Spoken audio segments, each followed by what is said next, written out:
Okay, I have watched every episode of the Devil May Cry Netflix series, season 1, and I'll be honest, I kind of like the show. I know. It's very entertaining. Good animation and good voice acting.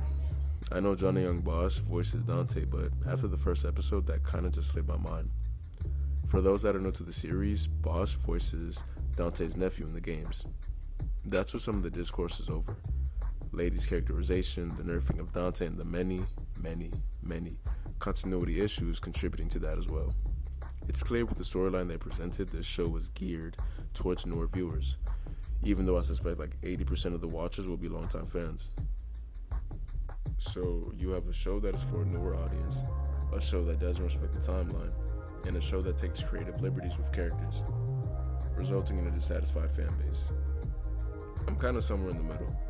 I enjoyed the show, but there were a lot of things that threw me off. The introduction of Cavalier Angela, for instance.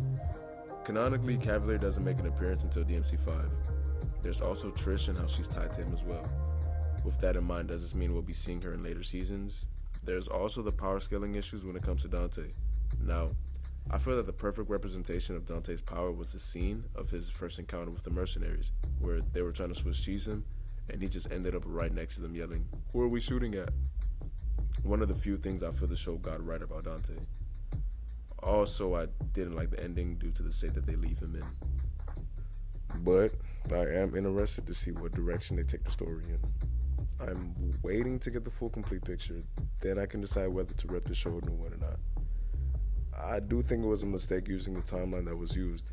It's basically an amalgamation of 2 and 3, and I understand wanting to start from the beginning and using DMC3 Dante to do so, but using that version of the character completely flies in the face of the established continuity. See, the first anime doesn't have this issue because it's made after the first game. It stays faithful to that version of Dante and is a self-contained story, not really pulling on the other established characters.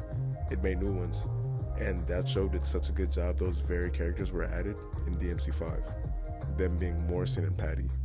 So, let's see how season 2 goes. Okay, so I'm doing air quotes right now, I watched season 2 of Netflix's Devil May Cry. And to be honest, I don't even want to refer to it as Devil May Cry, seeing as how this show is a travesty to the original source material. To be honest, I didn't get past the second episode, which is doing the show a favor. I should have stopped watching after the first, but my forgiving and tolerable nature continues to bite me in the ass. I swear I'm too nice because I should have stopped watching after the first 10 minutes. Check me out. This isn't a review. There's plenty of those out there. This is pure and utter disdain, reviling at its finest, and a raging hate boner that won't subside until it is thoroughly rubbed out over the grave of Adi Shankar.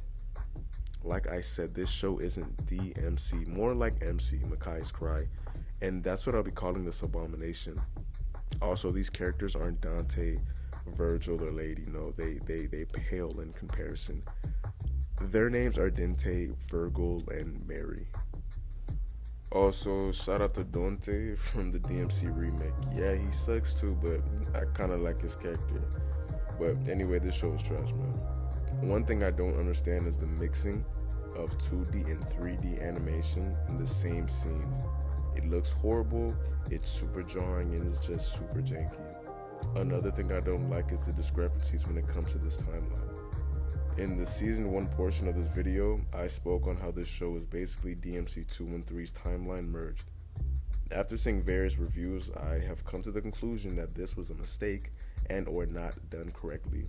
I mean, DMC 2 was universally regarded as the worst game in the franchise, and this season could have been used to add more depth to that narrative. Lucia had a brief cameo last season, but that wasn't followed up on. I mean, they gave Aris a backstory, and Big Whoopi got beat by his dad. We all did. What else? I'm kind of rambling a bit, but I mean, the character assassination of Virgil,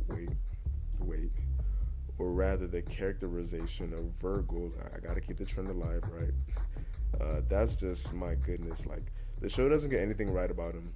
And don't get me started on the devil trigger. It's just a palate swab. What are we doing here? I would like to go on and on about how bad this show was and point out even more mischaracterizations, discrepancies, power scaling issues, yada yada yada, but again, I did not watch this show in its entirety, so I can't.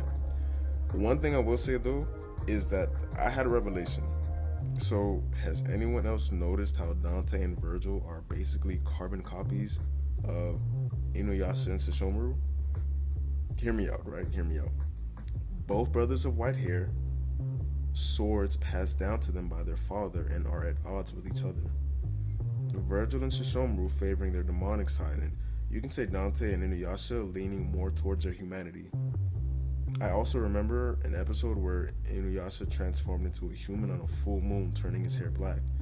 And Dante, he has his skin in Devil May Cry 4 and 5, where he has black hair as well. Another thing is that Dante and Inuyasha, they both wear red. So that's just something that's something that came to mind. But I don't know, it's funny how hate can make you realize so much about things. Well, until next time, see you in 2030.